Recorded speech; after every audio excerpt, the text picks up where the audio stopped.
Hello दोस्तों, स्वागत है आप सभी का आपके अपने YouTube चैनल सामान्य अध्ययन केंद्र में। दोस्तों, आज की वीडियो में हम बात करेंगे अपना दिल्ली सल्तनत। जो दिल्ली सल्तनत के अंतर्गत 5 राजवंश आते हैं, जैसे कि गुलाम वंश, खिलजी वंश, तुगलक वंश, सैयद वंश और लोदी वंश। इन सभी 5 राजवंश के बारे में आज हम लोग विस्तार से अध्ययन करेंगे। इससे पहले की वीडियो में हमने आपको अरब आक्रमण और तुर्क आक्रमण के बारे में बताया था, जिसके अंतर्गत हमने मोहम्मद बिन कासिम के बारे में बताया, महमूद गजनवी के बारे में बताया, ठीक, और साथ ही साथ मोहम्मद गौरी के बारे में बताया। और यह भी बताया था कि किस तरीके से मोहम्मद गौरी ने अपने साम्राज्य को 4 वफादार गुलामों में बांट दिया, जिसके अंतर्गत जो कुतुबुद्दीन ऐबक है उसको लाहौर और दिल्ली वाला साम्राज्य प्राप्त हुआ था। ठीक, अब वो किस तरीके से गुलाम वंश की स्थापना करके दिल्ली सल्तनत की नींव भारत में रखेगा, इसी चैप्टर के बारे में हम लोग विस्तार से अध्ययन करेंगे। तो चैप्टर थोड़ा बड़ा हो सकता है, वीडियो को ध्यान से देखना। दोस्तों, अगर वीडियो पसंद आए तो वीडियो को लाइक करना, चैनल को सब्सक्राइब करना, बेल आइकन को प्रेस करना, अपने दोस्तों तक शेयर कर लेना। ठीक, अगर वीडियो अच्छा लगे तो ठीक है। चलिए शुरू करते हैं हम लोग आज का अपना टॉपिक, दिल्ली सल्तनत। अध्याय 4 है हमारा दिल्ली सल्तनत। दिल्ली सल्तनत के अंतर्गत हमारे 5 राजवंश आते हैं, ठीक, जिसमें सबसे पहले आपका आता है गुलाम वंश, जो कि 1206 से लेकर 1290 तक चलेगा। ठीक, 1206 से लेकर 1290 तक चलेगा और इसको जो विस्तृत करेगा ये कुतुबुद्दीन ऐबक है। इसकी स्थापना कुतुबुद्दीन ऐबक के द्वारा की जाएगी। दूसरा है हमारा खिलजी वंश, 1290 से लेकर 1320 तक, मात्र 30 साल के समय में यह राजवंश रहेगा, जो कि जलालुद्दीन फिरोज खिलजी के द्वारा स्थापित किया जाएगा। तीसरा है तुगलक वंश, जो कि 1320 से लेकर 1414 तक स्थापित रहेगा। इसके समय में गयासुद्दीन तुगलक रहेगा स्थापना इसका करने वाला। सैयद वंश, जो कि एक खिज्र खां है, खिज्र खां के द्वारा सैयद वंश की स्थापना की जाएगी। ठीक, और यह बात हम आपको बता दें कि इन 5 राजवंश में जो सैयद वंश है यह शिया संप्रदाय से संबंधित है। बाकी के जो गुलाम वंश, खिलजी वंश, तुगलक वंश और लोदी वंश है ये सब सुन्नी संप्रदाय से संबंधित है। ठीक है, मुसलमान भी 2 संप्रदाय में बटे हुए हैं, आप सभी को पता होना चाहिए। एक होता है शिया संप्रदाय, ठीक, एक होता है शिया संप्रदाय, दूसरा होता है सुन्नी संप्रदाय। ठीक, तो बाकी ये जितने हैं, ये आपको जितने दिख रहे हैं, ये वाले गुलाम वंश, खिलजी वंश, तुगलक वंश और लोदी वंश, ये सभी सुन्नी संप्रदाय से हैं। बाकी ये जो आपका सैयद वंश है ये आपका शिया संप्रदाय से है। इतनी बात आपको ध्यान रखनी है। ये प्रथम अफगान शासक के अंतर्गत ये लोदी वंश भी जाना जाता है। चलिए आगे बढ़ेंगे। सबसे पहले हम लोग बात करेंगे गुलाम वंश। इसी को हम लोग इलबरी तुर्क वंश भी कहते हैं। क्यों कहते हैं ये सब बात में अभी आगे जानेंगे। इसकी स्थापना 1206 में होगी और 1290 तक चलेगी। सबसे पहले हमारा शासक आएगा कुतुबुद्दीन ऐबक। ठीक, ये कुतुबी वंश था, कुतुबुद्दीन ऐबक था, ये कुतुबी वंश से था। इसका नाम गुलाम वंश, मामलुक वंश, इलबरी तुर्क वंश इसलिए रखा जाता है कि इसमें जितने भी गुलाम वंश के शासक हैं सब किसी न किसी राजवंश से संबंधित रखते थे। जैसे कि कुतुबी वंश से संबंधित है कुतुबुद्दीन ऐबक। ठीक, शमसुद्दीन इल्तुतमिश, यानी कि जो इल्तुतमिश है वो शमसी या इलबरी राजवंश से इलबरी जाति से संबंधित रहता था। बलवन है, ये बलवन या बलवनी वंश से संबंधित था। इसीलिए इस राजवंश को अलग अलग नामों से जाना जाता है, लेकिन मोस्ट ये जो है ये आपका गुलाम वंश ही माना जाएगा। ठीक है, मोस्ट ये गुलाम वंश ही है। अलग अलग प्रजातियों से विभिन्न होने के, अलग अलग प्रजातियों में विभेदित होने के कारण इसको अलग अलग नाम से जाना जाता है। इतनी बात आपको समझ में रखनी है। चलिए, प्रमुख शासक कौन कौन से हैं, थोड़ा सा इसको एक नज़र में ध्यान रखेंगे। देखिए, आपको पीपीटी देखने में बहुत अच्छा लग रहा होगा, इसको बनाने में बहुत मेहनत लगी है। चलिए, प्रमुख शासक कौन कौन से हैं। संस्थापक इसका कुतुबुद्दीन ऐबक है, आप जानते हैं। कुतुबुद्दीन जो कि मोहम्मद गौरी का कौन है, गुलाम भी है और साथ ही साथ दामाद भी है। ठीक, गुलाम वंश का स्थापना है। और गुलाम वंश में कौन कौन आते हैं, चलिए बहुत अच्छे 11 शासक हैं, सभी को ध्यान से देखना है। सबसे पहले कुतुबुद्दीन ऐबक आएगा, दूसरे नंबर पे आराम शाह आएगा, शमसुद्दीन इल्तुतमिश है, रुकनुद्दीन फिरोज शाह है, रजिया सुल्तान है, बहराम शाह है, मसूद शाह है, अलाउद्दीन मसूद शाह है, नासरुद्दीन महमूद शाह है, गयासुद्दीन बलबन है, कैकूबाद है, क्यूमर्स है। कुल मिलाकर हम कह सकते हैं यहाँ पर 11 राजाओं ने शासन किया। ठीक, 1206 से लेकर 1290 के मध्य 11 राजाओं ने शासन किया। सभी का आपको क्रम भले ना याद हो, लेकिन कम से कम आपको इतना जरूर पता होना चाहिए कि अगर आपसे पूछ लिया जाए कि रुकनुद्दीन फिरोज शाह, तो फिरोज शाह तुगलक वाले में न टिक मार देना, तुगलक वंश से नहीं बल्कि ये गुलाम वंश से है। इतना आपको पता होना चाहिए कि कौन सा राजा किस राजवंश से संबंधित है। अब एक एक राजा के बारे में हम लोग थोड़ा डिटेल्स जानेंगे कि कौन सा राजा क्या है, उसने कौन से कार्य किए, हाँ इसमें क्या क्या अपनी मिल्लतें हासिल की, साथ ही साथ किस प्रकार की उपाधियां हासिल की। सबसे पहले कुतुबुद्दीन ऐबक के बारे में बात करेंगे, जो 1206 से लेकर 1210 तक मात्र 4 वर्ष शासन करेगा। अच्छा, आप ये बताइए, कोई व्यक्ति अगर 4 वर्ष शासन करेगा तो 4 वर्ष में वो क्या ही कुछ कर पाएगा, ठीक है, उतना गहराई से वो कार्य नहीं कर पाएगा, लेकिन इतिहास की दृष्टि से जो कुछ भी उसने किया उसको हम लोग देखने का प्रयास करेंगे। भारत में तुर्क राज्य का संस्थापक, देखिए भारत में तुर्क राज्य का संस्थापक कौन है? कुतुबुद्दीन ऐबक। यहीं पर अगर आपसे पूछ लिया जाए कि भारत में वास्तविक तुर्क सत्ता का संस्थापक कौन है, तो वो कुतुबुद्दीन ऐबक ना होकर इल्तुतमिश हो जाएगा। क्यों हो जाएगा, अभी हम वो आपको आगे बताएंगे। चलिए, भारत में तुर्क राज्य का संस्थापक कुतुबुद्दीन ऐबक है। ऐबक नामक तुर्क जाति से संबंधित है। गौरी का सिला सपारी व गुलाम है। हमने आपको बताया था गुलाम वंश इस वंश का नाम ही है, क्योंकि जितने भी राजा बनेंगे कहीं ना कहीं किसी न किसी के गुलाम हैं या गुलाम रह चुके हैं। ठीक, इतनी बात आप समझ में आइए। ठीक, 24 जून 2006 को इसका राज्याभिषेक हुआ। ठीक, राजधानी इसकी लाहौर थी। 24 जून 2006 को इसका राज्याभिषेक हुआ, राजधानी इसकी लाहौर थी। तो इसकी उपाधियां, इसने सुल्तान की उपाधि नहीं धारण की, इसने सुल्तान की उपाधि नहीं धारण की। ये सदैव अपने आप को गौरी का गुलाम ही समझता था और ये गौरी का सबसे वफादार गुलाम माना जाता है। खुतबा इसने नहीं पढ़ाया, ना ही इसने कोई उपाधि धारण की, ना ही उसने अपने नाम के सिक्के चलवाए, ना ही उसने कोई प्रकार का खुतबा खुदवाया या पढ़वाया।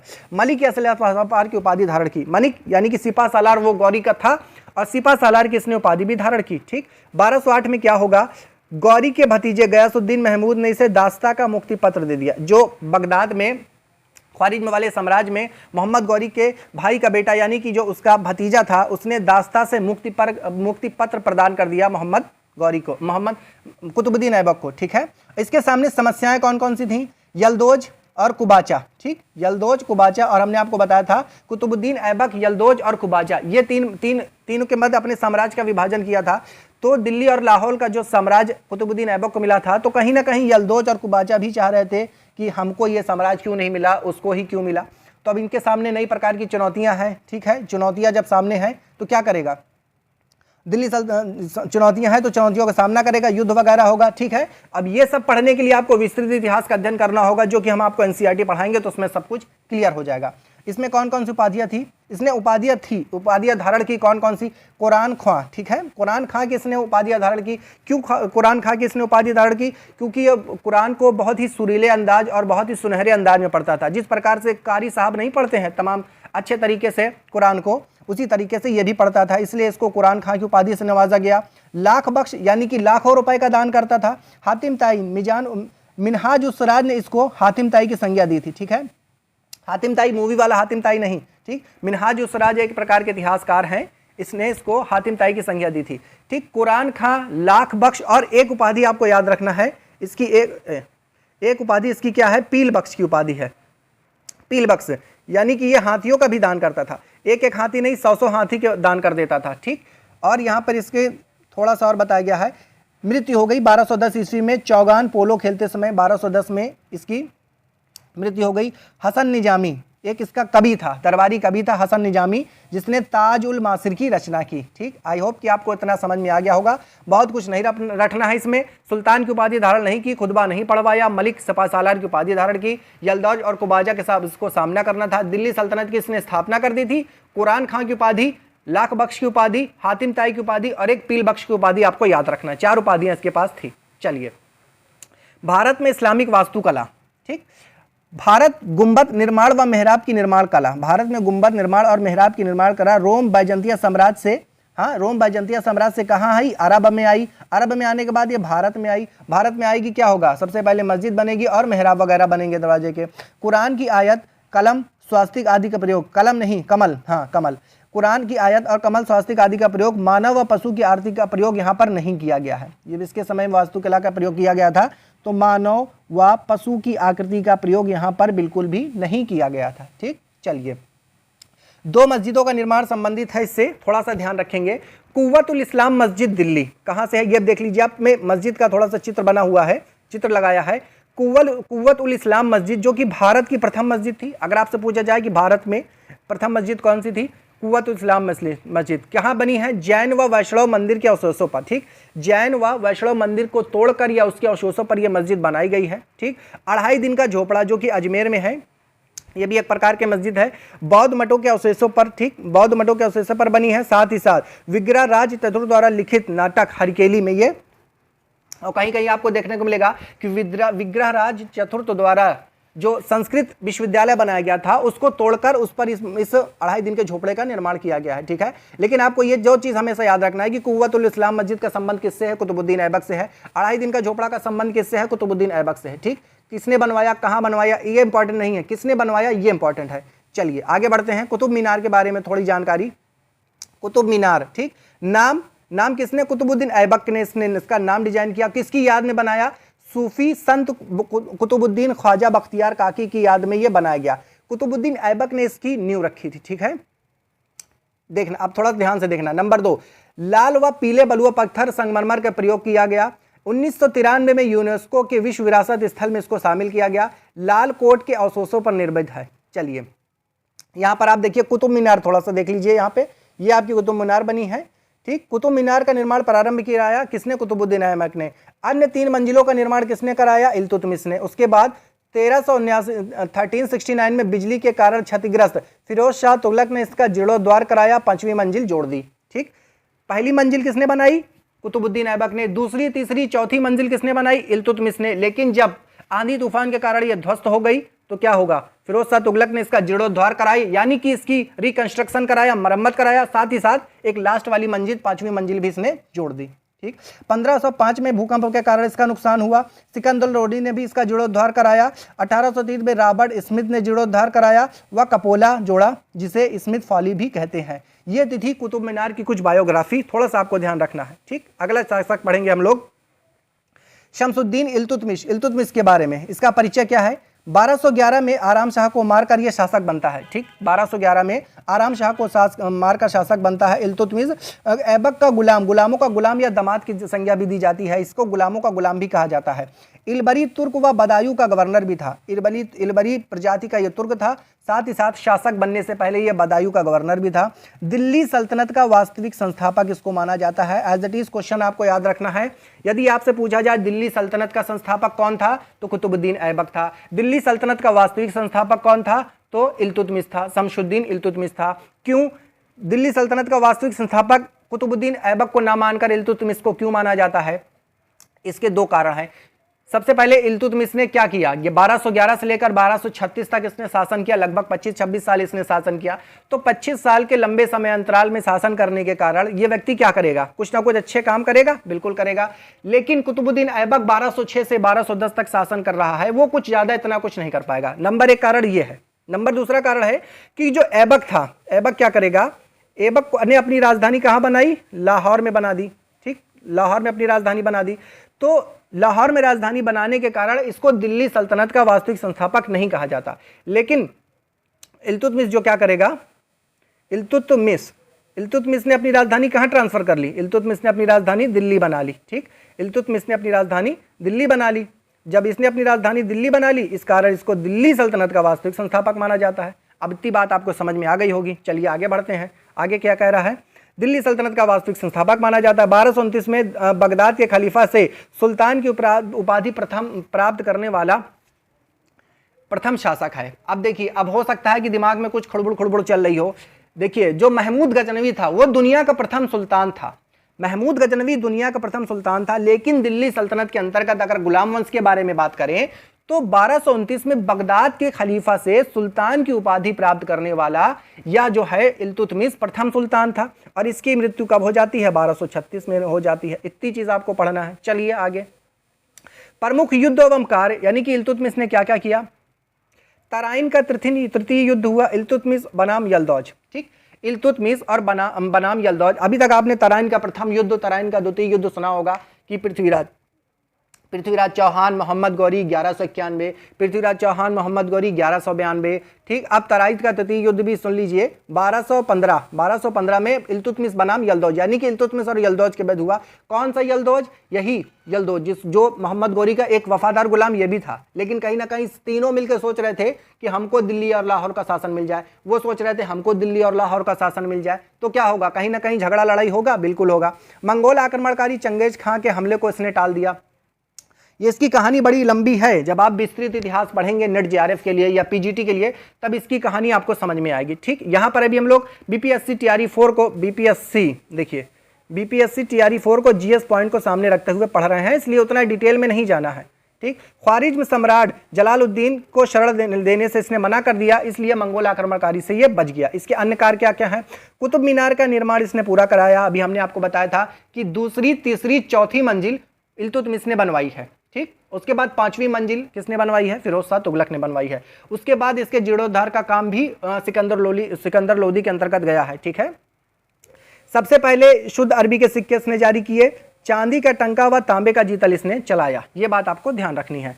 एकता प्रणाली की शुरुआत इसने की। एज इट इज ये क्वेश्चन पूछे जाते हैं, ना जाने कितनी बार बीपीएससी में पूछे जा चुके हैं और टीआरई के एग्जाम 3 बार हो चुके हैं, उसमें भी कहीं ना कहीं एकता प्रणाली वाला क्वेश्चन पूछा गया। ठीक, एकता प्रणाली इसने चलाई। 40 गुलामों को यानी सरदारों का संगठन बनाया जिसे तुर्कान चहलगानी या चालीसा दल के नाम से जाना जाता है। सर्वप्रथम दिल्ली के अमीरों का इसने दमन किया। दिल्ली के अमीरों का इसने दमन किया, जो बहुत बड़े प्रॉपर्टी डीलर थे, जागीरदार थे, इन्होंने इनका दमन किया और लगभग सारी प्रॉपर्टी, कुछ छोड़कर सारी राज्य के नाम कर दी उठा के। जब राज्य के नाम कर दी, जब किसी के पास कुछ रहेगा नहीं तो वो ज्यादा उपद्रव नहीं मचा पाएगा। इसी प्रकार के उपद्रव को कम करने के लिए इसने दिल्ली के अमीरों को दमन कर दिया। न्याय हेतु अमीर ए दार की इसने नियुक्ति की। न्याय का घंटा इसने दिल्ली में लगवाया। ठीक, न्याय का घंटा दिल्ली में किसने लगवाया? तो इल्तुतमिश ने लगवाया। अगर न्याय की जंजीर आपसे पूछ ले कि न्याय की जंजीर किसने लगवाई थी, तो वो आगरा में लगाई गई थी। और न्याय की जंजीर लगाई किसने थी? न्याय की जंजीर जहांगीर ने लगाई थी, वो मुगल सल्तनत से संबंधित है। वास्तुकला में संबंध क्या है इसका? हौज शमसी का निर्माण इसने करवाया। मदरसा ए मुज्जी का निर्माण इसने किया। ठीक, मदरसा ए मुज्जी आज भी दिल्ली में मौजूद है, आप जाके वहां पर अध्ययन अध्यापन का कार्य कर सकते हैं। चलिए, मंगोल जो मंगोल आक्रमण किया था उसके बारे में थोड़ी। मंगोल चीन के उत्तर में गोबी के रेगिस्तान के निवासी थे। गोबी रेगिस्तान के निवासी थे। वह एक घूमने फिरने वाली अर्ध सभ्य जाति थी तथा उसका मुख्य पेशा घोड़ों और अन्य पशुओं का पालन करना था।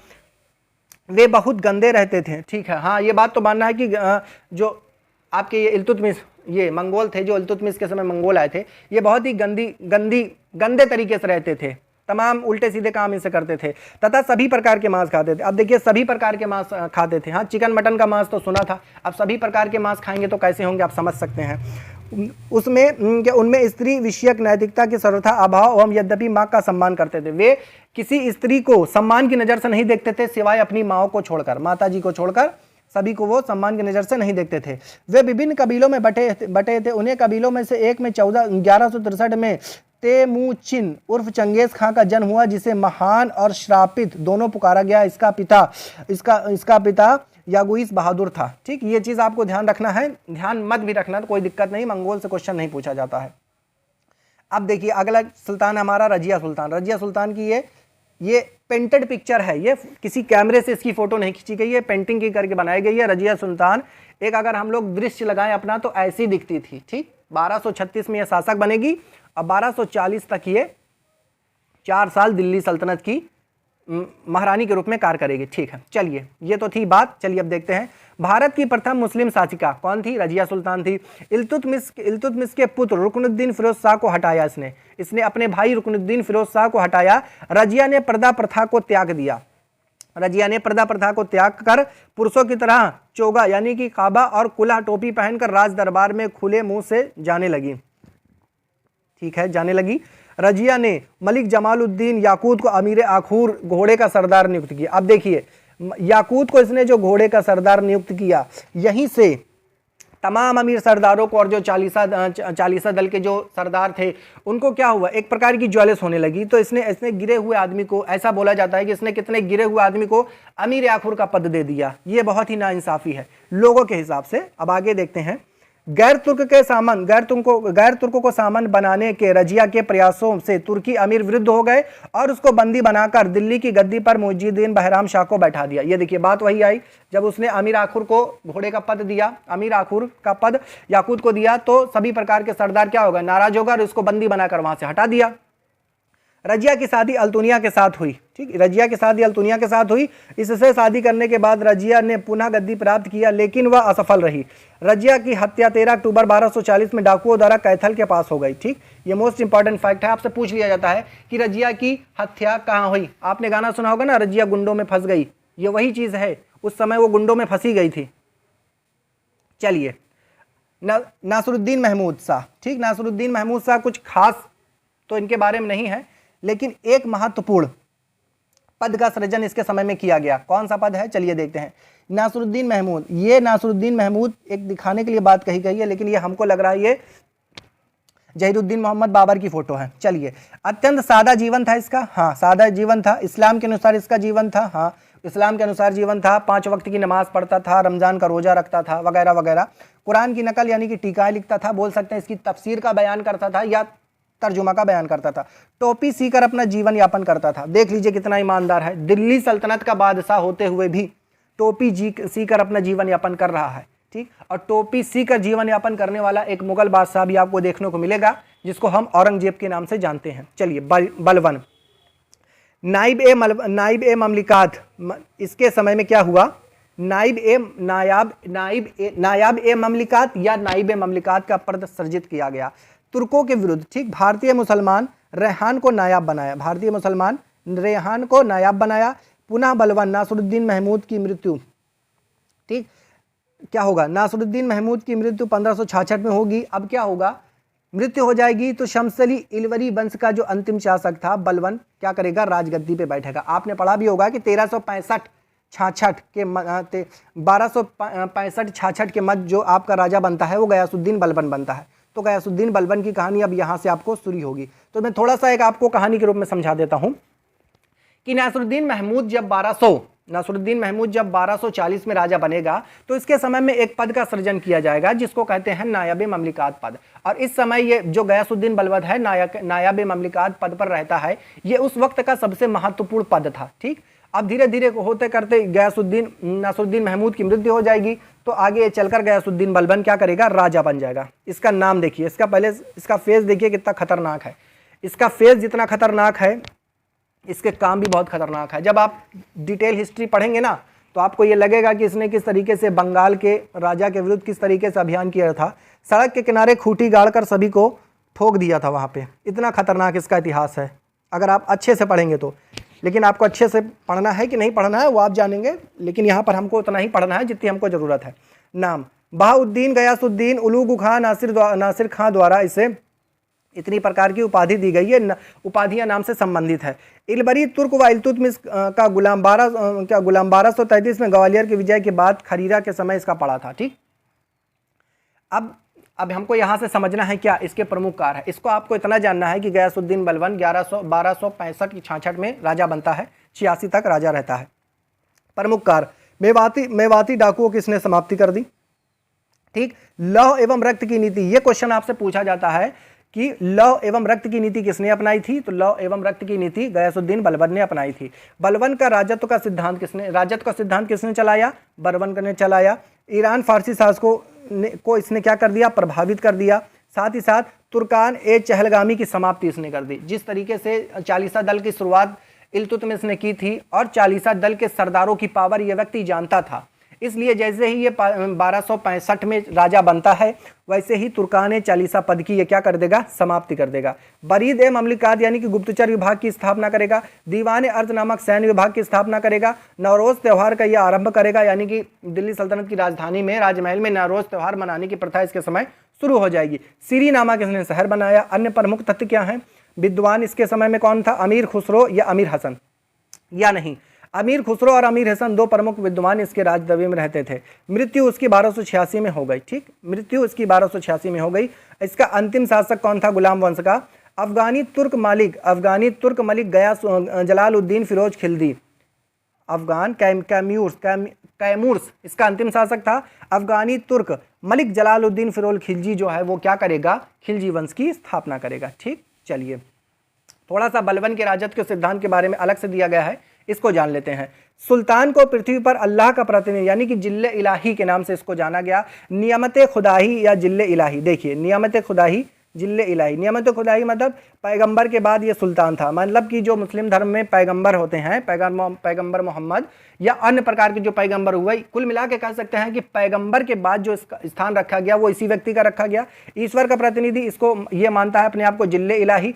सिजदा क्या होता है, घुटनों पर पैर रखकर सिर झुकाना और पैबोस यानी कि पैर को चूमना, ये दोनों कार्य इसने स्टार्ट किए, शुरू कर दिए। अब ये बलबन के राजत्व के सिद्धांत के से संबंधित है। सुल्तान की आलोचना नहीं की जा सकती है, सुल्तान का निरंकुश होना अति आवश्यक है, यानी कि सुल्तान जो है थोड़ा घमंड में रहेगा, ये जरूरी है। इसका राजत्व का सिद्धांत यही बताता है। कुलीनता का समर्थक, रक्त की शुद्धता का सिद्धांत, ईरान का शासक अफ्रियाशियाब, ये अपने आप को ईरान के शासक अफ्रियाशियाब का वंशज बताता है। ठीक है, इतनी बात आप जान गए। चलिए अब थोड़ा सा खिलजी वंश के बारे में पढ़ते हैं। थोड़ा सा मैं पानी पीऊंगा फिर आगे स्टार्ट करूंगा। चलिए अब हम लोग बात करते हैं खिलजी वंश के बारे में। ठीक, खिलजी वंश सबसे कम शासनकाल, हमने आपको बताया था कि 1290 से स्टार्ट होगा इसका शासनकाल और 1320 यानी कि मात्र 30 साल तक इसका शासन रहेगा। ठीक है, ये बात आप समझ रहे हैं। सबसे पहले कौन सा राजा आएगा? सबसे पहले जलालुद्दीन आएगा। ठीक, उसके बाद अलाउद्दीन खिलजी आएगा, उसके बाद मुबारक खिलजी आएगा। जलालुद्दीन तो ये खिलजी वंश का संस्थापक है, लेकिन अलाउद्दीन खिलजी इस वंश का सबसे महत्वपूर्ण शासक है। ठीक, मुबारक खिलजी भी कुछ महत्वपूर्ण है क्योंकि इसके कुछ कर्तव्य बताए गए हैं। ये आप फोटो आप समझ रहे होंगे, आपने एक मूवी देखी होगी पद्मावत, ये उसी मूवी का पिक्चर यहाँ पर लगाया गया है ताकि आप अच्छे से समझ सकें कि अलाउद्दीन खिलजी देखने में ऐसा ही था क्या? नहीं बच्चों, ऐसा नहीं था, ये तो एक पिक्चराइजेशन है खाली। ठीक, अलाउद्दीन खिलजी कैसा है यहाँ देखिए, ये है अलाउद्दीन खिलजी। ठीक, सुल्तान अलाउद्दीन खिलजी। जलालुद्दीन फिरोज खिलजी के बारे में हम लोग 1290, जलालुद्दीन फिरोज खिलजी 1290 1296 लिखा है, यहाँ पे आपको थोड़ा सा संशोधन करना है, 1290 से 1296। ठीक, 1296, कुछ 4 साल का शासन इस व्यक्ति का रहेगा। खिलजी वंश का संस्थापक। ठीक, खिलजी वंश का यह संस्थापक है। राजधानी इसकी किलोखरी कैकूबाद द्वारा निर्मित, राजधानी इसकी किलोखरी यानी किलोखरी का जो महल है इसकी राजधानी बनाया गया था कुछ समय के लिए। ठीक है, 2000 मंगोलों ने इस्लाम स्वीकार किया मंगोलपुरी में, इसी मंगोलपुरी नामक शहर की स्थापना भी इसने कराई थी। दीवान ए वकूफ यानी कि व्यय विभाग का इसने गठन किया। 1296 में भतीजे व दामाद अलाउद्दीन ने इसे कड़ा मानिकपुर जो कि प्रयागराज के इलाके में आता है इसकी हत्या कर दी। ठीक है, ये बात आप समझ लीजिए, बहुत ज़्यादा नहीं था इसके बारे में, थोड़ा सा अब यहाँ से आगे बढ़ेंगे। चलिए, अलाउद्दीन खिलजी 1296 से लेकर 1316, परिचय इसके बारे में जानेंगे। 22 अक्टूबर 1296 दिल्ली का सुल्तान बलबन के लाल किला में इसका बलबन का लाल महल में, जो दिल्ली में बलबन का लाल महल है वहीं पर इसका राज्याभिषेक किया गया। ये फोटो आप देख के कुछ समझ रहे होंगे, आपने मूवी देखी होगी, उसी का पिक्चराइजेशन है। उपाधियां कौन कौन सी थी? सिकंदर ए सानी की उपाधि थी, यामनी उल खिलाफत नासरी की उपाधि है, अमीरुल मोमिनीन की उपाधि है। आर्थिक व सैन्य सुधार, इसने कौन कौन शासन किया? आर्थिक एवं सैन्य सुधार किया, दैवीय राजत्व का सिद्धांत प्रतिपादित किया, निरंकुशवाद का सिद्धांत इसके समय में प्रचलन हुआ। ये चीज़ आपको समझना है। फिर से एक बार, सिकंदर ए सानी की उपाधि, यामिनी उल खिलाफत नासरी, अमीरुल मोमिनीन। ठीक, इसने काम कौन से किए? आर्थिक सुधार, सैनिक सुधार, दैवीय राजत्व और निरंकुशवाद का सिद्धांत इसने प्रतिपादित किया। इसका जो सबसे महत्वपूर्ण कार्य है वो है आपका, सबसे महत्वपूर्ण कार्य कौन सा है? ये आपका है बाजार व्यवस्था। सैन्य सुधार के बारे में इसने क्या किया? सैन्य सुधार, अलाउद्दीन महत्वाकांक्षी व्यक्ति था, इसने साम्राज्यवादी नीति अपनाई और सशक्त सैन्य बल को इसने सशक्त सैन्य बल स्थापित किया। इसके अंतर्गत क्या करेगा?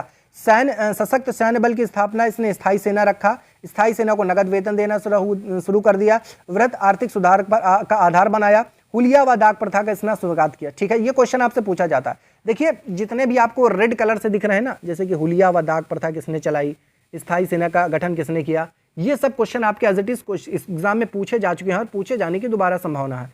ठीक, दशमलव प्रणाली पर सैन्य बल का गठन किया इसने, दशमलव प्रणाली पर सैन्य बल का गठन किया। कोतवाल किला रक्षक, इसके समय में इसने जो कोतवाल नियुक्त किया वो क्या करता? वो किले की रक्षा करता। आर्थिक सुधार, आर्थिक सुधार इसने क्या किया?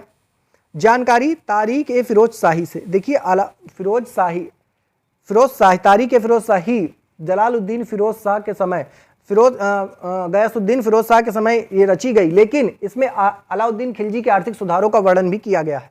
ठीक, प्रमुख आधार क्या है? साम्राज्यवादी नीति इसके प्रमुख आधार हैं। अधिक से अधिक राजकोष की प्राप्ति पर जोर किया इसने, राजस्व नीति अपनाई, भूमि की पैमाइश पर लगान वसूली की इकाई बिस्पा इकाई का इसने प्रयोग किया। विभाग, इसका विभाग कौन कौन से थे? दीवान मुस्तखराज, ये एक प्रकार का कृषि विभाग था। दीवान रियासत आरसी विभाग था। ठीक, कृषि विभाग में क्या, कृषि विभाग से कर वसूलेगा। ठीक, तो दीवान मुस्तखराज कर विभाग और दीवान रियासत अर्थ से संबंधित था। इतना बात आप समझ गए। एक महत्वपूर्ण तत्व यानी कि जो बाजार नियंत्रण के बारे में, बाजार मूल्य नियंत्रण की व्यवस्था, आधार व कारण, आधार और कारण क्या था? साम्राज्यवाद, ठीक। कम वेतन पर बड़ी सेना रखना अगर है, इसको कम वेतन देकर अगर बड़ी सेना रखना चाहता है तो इसको बाजार नियंत्रण मूल्य लागू करना होगा, क्योंकि जो राज्य द्वारा जो दाम निर्धारित किया जाएगा, वस्तुओं का मूल्य जो राज्य द्वारा निर्धारित किया जाएगा उसी पर वस्तुओं को बेचना होगा सभी बाजार को। जानकारी कहां से मिलेगी? जानकारी कहां से मिलेगी? तारीख फिरोजशाही जो कि जियाउद्दीन बर्नी के द्वारा रचित है, वहां से इसकी जानकारी मिलेगी। खजाइन उल फुतूह जो कि अमीर खुसरो द्वारा रचित है, वहां से इसकी जानकारी मिलेगी। फुतूह उस सलातीन जो कि इस्लामी द्वारा रचित है, यहां से इसको जानकारी मिलेगी। व्यवस्था, वस्तुओं के दाम राज्य द्वारा तय करना, ठीक है। बाजार नियंत्रण व्यवस्था का मेन मकसद ही यही है कि वस्तुओं के जो दाम हैं वो राज्य द्वारा नियंत्रित किए जाएंगे, राजा के द्वारा नियंत्रित किए जाएंगे। अगर इसके विपरीत कोई व्यक्ति अपनी वस्तुओं को बेचता है तो उसे कठोर दंड दिया जाता था। माप तौल का मानकीकरण, इसने माप तौल का मानकीकरण भी चलाया। अब क्या है, साथ ही साथ कार्य प्रणाली, मंडियों का गठन, इसने गल्ला या अनाज, सराय अदल या मवेशी या गुलाम। प्रमुख मंडी कौन सी थी? शहना ए मंडी, इसके समय की प्रमुख मंडी शहना ए मंडी। मालिक कबूल, ठीक, मालिक कबूल इस मंडी का प्रमुख होता था, ठीक। अधिकारी, थोड़ा सा अधिकारी के बारे में बात करेंगे। शहना ए मंडी कैसा अधिकारी है? बाजार अधीक्षक है। बरीद व मुनहियर किस प्रकार का अधिकारी है? गुप्तचर अधिकारी है। नाजिर माप तौल का अधिकारी है। परवाना नवीस परमिट जारी करता है। मुहत्सिब सेंसर है, सेंसरशिप लागू करता है, ठीक। ये आपको याद रखना है, ये इतनी चीज तो थोड़ा सा याद रखना है। सहना मंडी कौन है, बरीद कौन है, नाजिर कौन है, परवाना नवीस कौन है, मुहत्सिब कौन है, ये सब आपको थोड़ी थोड़ी जानकारी रखनी है। वास्तुकला इसके समय की वास्तुकला क्या है? मेन मुख्यतः अलाउद्दीन खिलजी के समय की। दिल्ली में इसने क्या क्या बनवाया? अलई दरवाजा बनाया, इस्लामी वास्तुरत्न कला का उदाहरण है। इस्लामी वास्तुरत्न कला का चमत्कार इसको कहा जाता है। सीरी का किला इसने बनवाया। हजार खंबा महल इसने बनाया। जमैयत खाना मस्जिद बनाई, देखो जामा मस्जिद नहीं, जमैयत खाना मस्जिद इसने बनाई। नोट, अलाउद्दीन खिलजी के समय सर्वाधिक मंगोल आक्रमण हुए। लगभग देखने को मिलता है कि 6 बार इसने मंगोल आक्रमण इसके समय में हुए और सभी को इसने क्या कर दिया? अपनी सैन्य शक्ति की सहायता से विफल कर दिया। यूरोपीय यात्री मार्को पोलो इटली, ठीक है, इसके समय में यूरोपीय यात्री मार्को पोलो जो कि इटली का निवासी था, पांड्य राज्य में आया था। पांड्य राज्य यानी कि भारत के ये वाले राज्य में आया था, ठीक है। चलिए, साम्राज्य विस्तार। गुलाम मलिक काफूर को दक्षिण अभियान का इसने जिम्मा सौंप दिया। इसने कई प्रकार के अभियान किए। उत्तर भारत का अभियान किया इसने, दक्षिण भारत का अभियान किया, लेकिन जो दक्षिण भारत का अभियान इसने किया इसमें सभी का नेतृत्व करता कौन था? इसका जो गुलाम था मलिक काफूर, ठीक, मलिक काफूर। हजार दिनारी भी इसको कहा जाता है, ये हिजरा जनजाति से था, ठीक है। देवगिरी या वारंगल आदि पर इसने आक्रमण किया और वहां के धन संपत्ति को लूटा, ठीक। वारंगल के काकतीय शासक रुद्रदेव ने इसे कोहिनूर का हीरा दिया, ठीक है। कोहिनूर का हीरे का इतिहास यहीं से आपको शुरू हो जाएगा।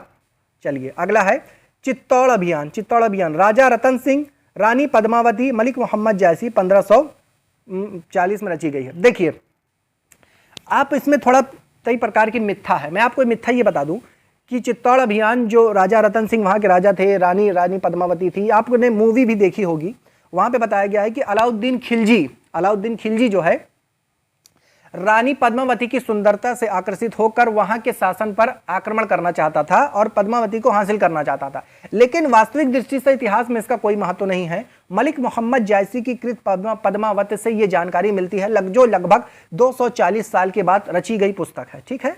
जायसी वाली जो पद्मावत है 240 साल के बाद ये रची गई है, इससे इसका वास्तविकता से कोई संबंध नहीं है। कहा जाता है कि जब मेवाड़ अभियान के लिए जाया जा रहा था तो चित्तौड़ के राजा रतन सिंह ने अपने साम्राज्य से सेना को निकलने के लिए रास्ता नहीं दिया, तो इसी बात से क्रोधित होकर अलाउद्दीन खिलजी ने चित्तौड़ पर आक्रमण किया था। यह है इसकी वास्तविकता। आप तमाम तरीके की पुस्तक पढ़ेंगे, जैसे कि आप देख लीजिए बिपिन चंद्र की किताब पढ़ेंगे, आप सतीश चंद्र की किताब पढ़ेंगे, हाँ, तमाम तरीके से किताब बड़े बड़े राइटरों के पढ़ेंगे तो वहां आपको कुछ और देखने को मिलेगा, ठीक। तो आपने इसमें टेंशन नहीं लेना है। मलिक काफूर को 1000 दीरान में गुजरात विजय 1998 में नुसरत खान ने खरीदा था। मलिक काफूर को किसने खरीदा था? नुसरत खान ने खरीदा था। 1000 दिनारी इसको कहा जाता है इसलिए क्योंकि इसे 1000 रुपए में खरीदा गया था। चलिए, मृत्यु की बात करेंगे जनवरी 1636, ठीक, 1336 मुबारक खिलजी शासक बनेगा। स्वयं को इसने खलीफा कहा। स्त्री वाले वस्त्र पहनना इसने शुरू किया।